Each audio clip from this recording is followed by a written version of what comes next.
Bonjour à tous, bienvenue dans ce tout nouveau numéro de One Shot sur Script.fr. Heureux enfin de pouvoir reparler cinéma dans ce nouveau décor, voilà, qui est le décor officiel maintenant des One Shot, magnifique. Bien sûr, on ne vous dira pas où est ce lieu. En tout cas, ce qui est sûr, c'est que ce n'est pas dans la réserve de notre ami à plein rêve. Avec moi aujourd'hui pour parler du film Assassin's Creed, Adrien de Script.fr. C'était une paye qu'on l'avait pas vu. Me revoilà de retour. Il est de retour et pour ce film, peut-être... j'ai envie de dire peut-être l'un des films les plus importants de l'année pour le futur des blockbusters hollywoodiens, puisque voilà, vous le savez maintenant depuis des années, on se tape des adaptations de comics sur grand écran. Est-ce que les jeux vidéo vont réussir ce même pari? On en reparlera peut-être tout à l'heure. En tout cas, vous connaissez maintenant la question traditionnelle de cette émission One Shot. Est-ce qu'on attendait Assassin's Creed? Adrien, est-ce que tu attendais Assassin's Creed? Est-ce que tu avais envie de voir Marion Cotillard à nouveau dans un blockbuster? Pas forcément Marion Cotillard, mais plutôt Fassbinder, parce que j'aime beaucoup l'acteur, et puis dans ce rôle, on va dire, un peu historique, me donnait envie. Alors, moi aussi, je dois le dire que Assassin's Creed était plutôt un projet qui m'excitait. On va dire que c'était potentiellement un bon point de départ pour ce renouveau, en tout cas cet essai, cette tentative de canon, de jeux vidéo, voilà, sur grand écran. Moi, ce qui m'a un peu dérangé, je dirais, et ce qui a baissé un peu mon excitation, c'est cette fâcheuse tendance de la Fox à souvent se louper, je dirais, sur le marketing. Les trailers m'ont pas du tout donné envie, c'est arrivé assez tardivement. Très peu de photos, très peu de scènes d'action. On l'expliquera tout à l'heure, mais voilà, peut-être que finalement il y a une raison au fait qu'il y ait peu de scènes d'action qui ont été montrées dans le trailer, tout simplement parce qu'il y a peu de scènes d'action en fait dans le film. Il y en a, on va en revenir aussi, il y en a peu, mais elles sont bien. Elles sont bien, effectivement. Alors, normalement, cette émission aurait dû se tourner avec notre ami Samir, qui, là, voilà, doit se noyer dans son vomi, on l'embrasse, qui est le spécialiste de jeux vidéo de Script.fr, et malheureusement, il n'est pas là. Et de toute manière, à la fin de la projection, puisqu'on a vu le film hier, la première chose qu'il m'a dit, c'est « Ah, mais est-ce qu'on fait un one-shot ou pas ?» Et je lui ai demandé « Mais pourquoi ?» Il me fait bah, « En fait, je sais pas si j'ai aimé ou pas le film. » Alors, peut-être que justement, nous deux, Adrien et moi, on a peut-être apprécié le film parce qu'on n'est absolument pas des gamers. Est-ce que tu as déjà joué à Assassin's Creed? Jamais. Moi non plus. Par contre, je dois avouer, j'adore tous les trailers d'Assassin's Creed en jeu. Je les trouve magnifiques, les cinématiques aussi. Enfin voilà, il n'y a aucun souci là-dessus. Par contre, voilà, on est désolé, nous n'avons jamais joué à Assassin's Creed. Et voilà, on est toujours sur Tomb Raider sur PS1. Bon, bah, pour ma part. Voilà, ça sera bien pour le film Tomb Raider. Alors, Adrien, qu'est-ce que tu as pensé de ce film Assassin's Creed? La première chose que tu t'es dit à la fin du film, c'est « j'ai pas tout à fait compris l'histoire ». C'est ça, en fait, j'étais un peu un avis partagé et mitigé. J'ai apprécié le film, mais une fois terminé, je me suis posé pas mal de questions. Parce que des choses ne sont pas très claires. Est-ce que c'est parce que je ne suis pas un gamer? Je ne pense pas. Mais je n'ai pas dû être le seul aussi, parce que mon voisin aussi, à la sortie, m'a exprimé son interrogation sur certains points du film. Mais dans l'ensemble, je suis content, parce que le film fonctionne. Dans ces deux parties, si on peut dire qu'il y a quand même deux parties, il y a une partie historique qui se passe pendant l'Inquisition, et qui est pour moi vraiment réussie, et c'est la force du film, c'est les reconstitutions historiques, l'esthétisme. Et puis une partie, on va dire, contemporaine, qui m'a plutôt gêné, et à cause de cette partie-là, je n'ai pas compris beaucoup de choses. Ouais, il faut le dire clairement, Assassin's Creed, le film, a tout autant de très bonnes scènes d'action que des scènes vraiment parfois un peu trop bavardes. C'est vrai que dans le milieu contemporain du film, ça cause beaucoup. Alors, ils essayent d'expliquer beaucoup de choses dans le film, ils essayent de donner beaucoup de détails, et à un moment donné, on a envie de dire, mais vous vous êtes fait un peu chier. Vous avez, pour Assassin's Creed, un casting qui est franchement vraiment top. Charlotte Rampling, Michael Fassbender, Marion Cotillard, Jeremy Irons, c'est un casting 4 étoiles, je dirais. C'est même parfois un casting un peu couillu pour un blockbuster, un casting européen, ça fait plaisir. Il y a de très belles scènes d'action. Comme tu le disais, je trouve que cinématographiquement, le film vraiment est réussi. Il y a des choix de cadre, de réalisation qui sont parfois très à l'écart, apparemment, du jeu vidéo, mais qui sont, je trouve, plutôt bien trouvés, plutôt bien adaptés. Bon, pour ma part, je trouve que ça manque d'une bonne musique épique, mais bon, ça roule, on va dire, ça tapisse l'affaire. concernant la musique, j'étais agréablement surpris. Parce que Mais ça manque d'un thème, quand il n'y a même. pas de thème, mais elle fonctionne bien. Elle est à propos aussi par rapport à certaines séquences, certaines époques. Elle fonctionne. Et bon, pour revenir à ce que je disais tout à l'heure, voilà, il y a tellement de bonnes choses pour le film que, à un moment donné, on s'est dit, mais, enfin, moi, je me suis dit, pourquoi détailler autant de choses à un moment donné? Alors, c'est vrai que, faut l'avouer, les critiques américaines n'ont pas vraiment aimé le film, hein. Ils ont jugé ce long métrage trop sérieux, trop sombre. Moi, c'est justement, je pense, que j'ai vraiment aimé dans le film. Il y a un parti pris. Ils se sont dit, on va peut-être pas proposer une sorte de blockbuster popcorn à la Avengers Age of Ultron avec des scènes d'action qui s'enchaînent. Ça aura plus de ça, hein, le film Assassin's Creed. Ils ont fait quelque chose d'autre. Ils ont misé sur un autre pari qui était plutôt je dirais voilà, de dérouler le film dans une époque contemporaine avec des scènes passées. On regrette qu'il n'y ait pas plus de scènes passées quand même. Pour ma part, c'est vrai que le film en lui-même aurait été très bien si c'était qu'un film d'époque. Partant sur l'histoire des assassins, des Templiers, faire de A à Z tout le cheminement historique et passif pour pourquoi pas arriver au final au côté contemporain sur une ouverture du film pour une suite. Faire une suite. Moi, je crois que l'idée, en tout cas, c'est ce que semble avoir dit le réalisateur Michael Fassbender, qui est aussi un producteur de ce Assassin's Creed, c'est vraiment proposer une trilogie avec 3 époques différentes. Il parlait pour un Assassin's Creed 2 le dérouler, je crois, pendant la guerre froide, alors une époque du coup plus contemporaine. On en parlera tout à l'heure. Je suis franchement pas sûr que malheureusement il y ait un Assassin's Creed 2, mais voilà, je pense qu'ils veulent avec voilà tout ce qui est expliqué dans les scènes contemporaines miser un fil rouge, notamment avec le personnage de Marion Cotillard. Moi je pensais que Jeremy Irons allait un peu plus présent et puis surtout aller continuer dans de potentiels épisodes. Là c'est un peu mal barré, c'est dommage. Pour Marion Cotillard, c'est que je ne la porte pas forcément dans mon cœur, parce que j'ai un peu du mal avec sa présence dans les films hollywoodiens, mais là ça fonctionne, on l'a vu en VO.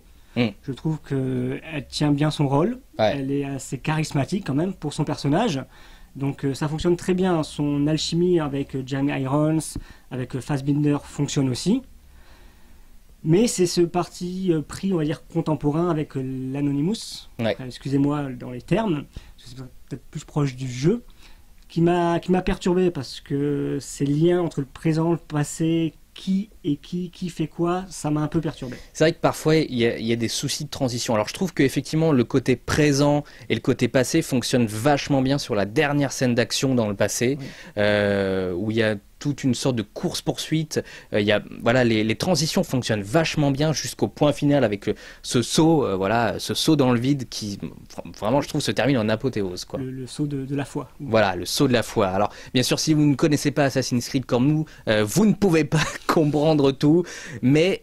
Enfin, moi, en tout cas, j'avoue que vraiment sur cette scène, à la fin, je fais « Ah ouais, franchement, ça a vraiment de la gueule. » Voilà, visuellement, esthétiquement, c'est très bien. La 3D fonctionne.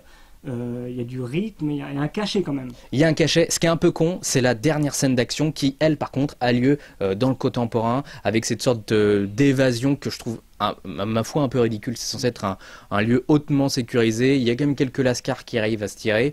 Ça m'a gêné un peu. J'ai trouvé ça dommage. Et là où ils auraient pu effectivement peut-être adapter toutes les chorégraphies de l'ancienne époque à un milieu plus contemporain, ils l'ont pas fait. Je trouve que c'est un peu dommage. Ça manquait d'une bonne scène d'action finale contemporaine.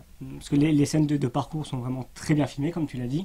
Ah ouais, non, vraiment, les scènes d'époque ont vraiment de la gueule. Hein. Les combats sont esthétiques et comme assez chorégraphiés et ça fonctionne bien. Non, pour tout ce côté, personnellement, le côté époque est vraiment très bien. Si vous aimez un peu ce genre d'histoire et de cinéma, c'est très bien. Après, c'est le côté contemporain, moi, qui me gêne. Et en plus, ce qui est pas mal dans les scènes d'époque, c'est qu'il n'y a pas non plus que de l'action, et puis surtout, ils sont pas tombés dans le panneau d'une sorte d'ersatz de 300 ou de Game of Thrones, parce que voilà, depuis le film de Snyder ou la série d'HBO, il y a je ne sais combien de films ou de séries qui essayent de pomper plus ou moins la photographie, l'esthétique, voilà, de 300 ou de Game of Thrones. Et des fois, ça marche pas du tout. Là, je trouve que ça marche bien.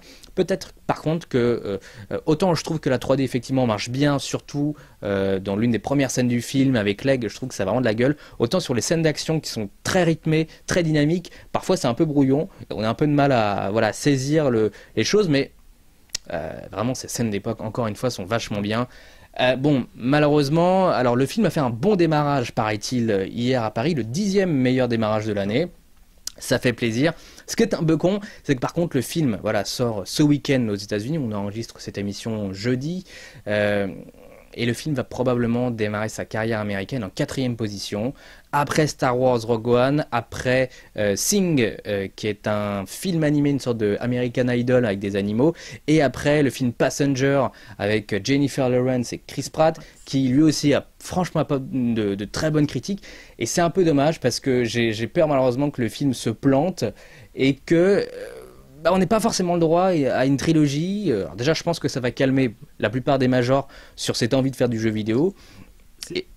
Et une trilogie, c'est mal barré, malheureusement. C'est la question qui peut se poser, et c'est vrai que Samir aurait pu nous guider sur ça.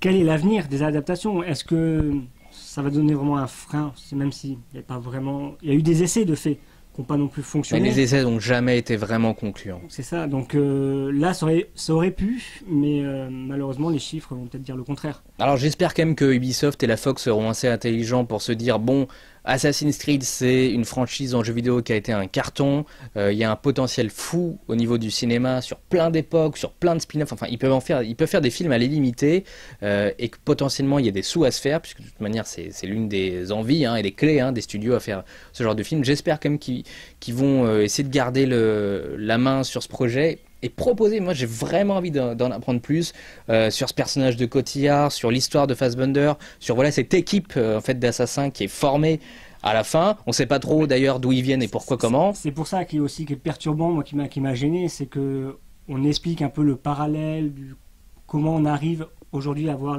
nos ancêtres dans nos gènes en fait, et finalement malgré certains personnages comme ça, les bad guys qu'on a vus qui sont échappés, on les a pas vus brancher ni quoi que ce soit, et ils ont tous les réflexes, ils ont tout gardé comme s'ils étaient encore en connexion avec l'Anonymous, donc c'est un peu bizarre. On se doute voilà, il y a eu probablement des expériences avec eux aussi, mais c'est vrai qu'on en connaît peu. C'est là où, encore une fois, je disais, parfois ils ont inclus dans le film des détails, je trouve un peu inutiles. Ils auraient peut-être dû accentuer le film sur d'autres points, sur ces personnages, parce que le film est vraiment énormément centré sur Michael Fassbender, qui semble être un personnage inédit, qui est assez intéressant, je trouve, qui a un passé, qui a un charisme, qui fonctionne bien, autant dans le passé que dans le présent. Bon, je ne sais pas, je ne sais pas. Comme je te dis, c'est dommage, c'est quand ça se termine, on se dit ah, ça commence en fait, on se pose ces questions et on aimerait en savoir plus, donc c'est frustrant. C'est une première pierre à un édifice qui continuera ou non. Bon, ça je ne sais pas. Un autre point aussi que j'ai vraiment apprécié sur ce film, j'en parlais un peu par rapport au casting, qui est casting, je dirais, assez européen. Pour une fois, en tout cas, ça fait quand même... Enfin, c'est assez rare sur les blockbusters américains. L'intrigue ne se passe pas aux États-Unis et ni en Angleterre en majeure partie. C'est en Espagne. Il y a un décor qui est différent. Enfin, ça, je trouve que c'était un bon point positif aussi sur ce film Assassin's Creed. Et le choix des seconds rôles n'est pas stéréotypé comme on aurait pu avoir peur et se dire voilà, des Américains qui parlent de l'époque espagnole des inquisiteurs, ça pouvait faire peur sur le papier. Et finalement, ça a l'air d'être fidèle, façon de parler. Et non, c'est un film historique qui fonctionne. Ouais, c'est vrai que ça fonctionne bien. À voir s'ils font une suite. Adrien, est-ce que tu conseilles quand même aux spectateurs d'aller voir ce film Assassin's Creed, malgré les critiques qui semblent assez... pas négatives, mais bon, voilà, les gens sont pas vraiment joués. En plus, je pense véritablement que les gamers d'une tranche d'âge 15-25, qui sont vraiment aficionados de cette franchise Assassin's Creed sur console, je pense que voilà, cette partie de la population ne va pas aimer le film. Je le conseille pour les personnes qui aiment les belles images, le côté esthétique, parce que c'est quand même travaillé, et pour la forme, plus pour la forme que pour le fond. Pour le fond, je pense que plus, oui, en effet, pour les gamers. Mais quelle est la cible? C'est En ça, fait, moi, je ne vois plus du tout en fait la cible vraiment d'Assassin's Creed parce que tu ne peux pas faire de toute manière un film de jeu vidéo en te disant c'est un film pour les fans de jeux vidéo de la même manière que pour une adaptation de comics tu peux pas te dire ça parce que vraiment tu mets de côté une partie des gens. Moi je trouve que c'est pas du tout un film, enfin je sais pas si j'avais 15 ans je pense que je me serais vraiment emmerdé sur le film. C'est un film qui est plus adulte. D'un autre côté, je vois pas vraiment en fait. Enfin, je me vois pas, je sais pas, aller avec ma copine ou je me vois pas aller avec, je sais pas, ma mère voir Assassin's Creed. Enfin, en fait, le film est entre blockbuster et film un peu, enfin SF. C'est un objet assez étrange au final. Pourtant, lors des bandes annonces, tu parlais par exemple des parents. C'est vrai que mes parents ont vu la bande annonce. La première chose qu'ils m'ont dit, oh, le film a l'air vraiment très intéressant et il donne envie. Mais la bande-annonce est quand même beaucoup plus centrée action. C'est ça. Et il n'y a pas tellement d'action. Il y a en gros 3-4 scènes d'action. Ça aurait... Alors, c'est bien qu'il n'y ait pas que de l'action. Ça, c'est vraiment une bonne chose, je trouve. Mais ça aurait mérité peut-être quand même un poil plus d'action ou peut-être rythmé d'une autre manière, en fait. Ouais. Mais dans l'ensemble, allez le voir parce que c'est un bon produit. Faites-vous votre idée, voilà. Et bah, en plus, c'est une année assez compliquée pour les adaptations de jeux vidéo. Après Warcraft, qui n'a pas été un super succès, et après Angry Birds, qui lui aussi est un film animé qui n'a pas vraiment remporté voilà, les suffrages, qui n'a pas été un gros carton. C'est vraiment une énigme maintenant, je crois, pour Hollywood, de savoir si les jeux vidéo est un bon support pour les années à venir. C'est une question qu'on pourrait vous poser. C'est quelle serait pour vous l'adaptation, pas ultime, mais celle que vous aimeriez vraiment voir pour les années à venir? Sachant que Tomb Raider, il y a un nouveau Tomb Raider produit par Warner qui va sortir en 2018, mais Tomb Raider est devenu quasiment un personnage iconique, différent, un peu à part du jeu vidéo qui marche autant au cinéma que sur console. Bon, bah, je ne sais pas. Peut-être Mario? Ah, franchement, ça serait vraiment fun qu'ils refassent un Mario un peu décalé en animé, hein, pas en live. On va oublier ce film catastrophique qui lui aussi brûle vos magnétoscopes. C'est comme les spin-offs sur les Ewoks, c'est une catastrophe. Mais ouais, ça, je pense que ça serait une bonne idée. Merci Adrien. Merci à toi. Merci à vous de nous avoir suivis sur cette émission. N'hésitez pas à nous lire sur script.fr, à nous suivre sur cette page YouTube et sur Facebook. Et on se retrouve très prochainement, peut-être pour notre nouvelle émission que vous avez déjà peut-être dû voir, les One Shot Express. Je sais pas, est-ce que tu as un film à voir pendant les vacances de Noël, un truc qui te tente? Il y en a beaucoup. Je vais essayer d'aller voir le Mel Gibson s'il est encore à l'affiche. Ah, je crois qu'il est parti. Alors donc, il y avait quoi? Il y avait peut-être Passenger, non? Passenger, je sais pas. Il me tente sans me tenter en fait. Non, Premier Contact. Premier Contact, on l'a pas encore vu et je pense qu'il me donne bien envie. Les premières images de Blade Runner donnent très envie. Il paraît qu'il va me réaliser Dune, le remake. Voilà. On se quitte là-dessus. À très bientôt. Ciao.